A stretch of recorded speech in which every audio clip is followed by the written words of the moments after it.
Hey, happy Wednesday, everybody. Welcome to a midweek edition of 5 Minutes with Phil. How you doing? I hope you're doing well. Hope the week's going good so far.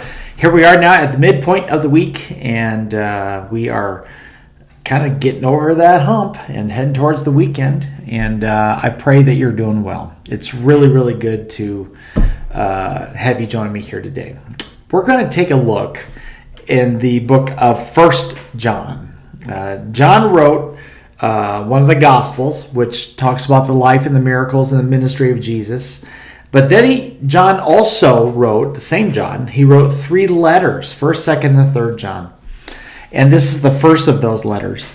And we're going to look at chapter 3. And John is kind of helping us to take a look towards the future.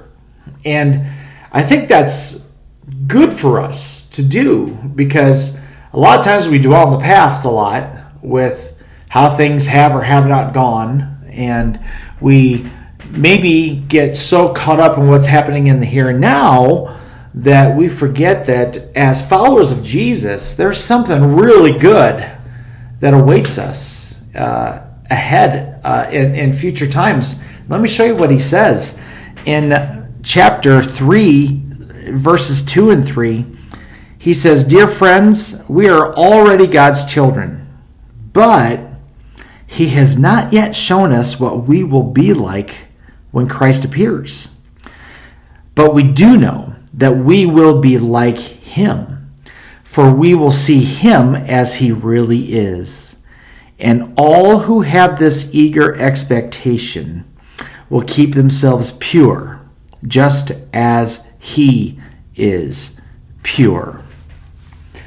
So John kind of hits the fast forward button, and he reminds us that we're God's children, first of all. And just to remind you that if you serve Jesus, if He's your Lord and your Savior, you're His child, okay? You're not a statistic.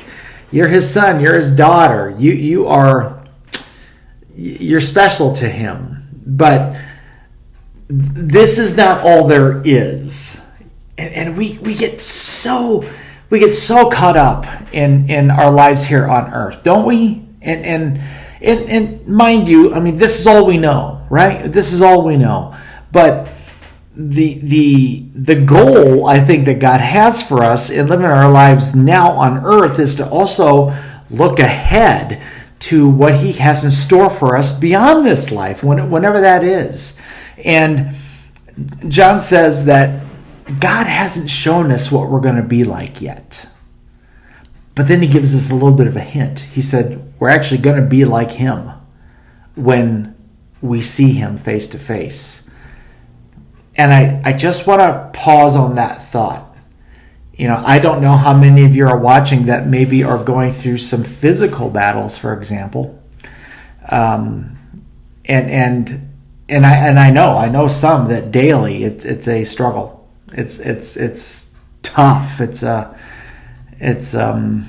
battle, and we have this hope that one day we'll be like Him when we see Him, and all these pains and these diseases and these ailments and these things that are hurting us and these things that bring pain and everything it's all going to be gone.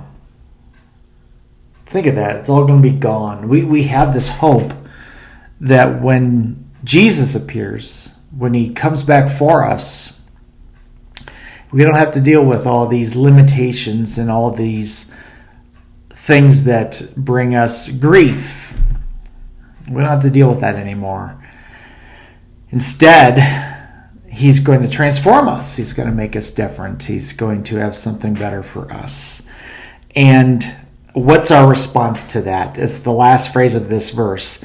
He says, if we have this eager expectation, if this is what we're hoping for, if this is what we're excited about, then we need to keep ourselves pure, just as He is pure. So there's a responsibility of us to constantly be in a right relationship with God at all times. And we remain that way. We strive to be that way. We don't deviate from that. We don't take a break from that. We stay devoted to Christ because He's pure. We should be pure. And as we do that, we have that expectation that one day we'll see Him just as He is, and we will be transformed. And how amazing is that? So let that thought kind of encourage you as you go along the day today, okay? Hope you have a great day. And my time's up, so I got to let you go. But we love you, we appreciate you, and we look forward to seeing you again soon, okay? You take care. Bye-bye.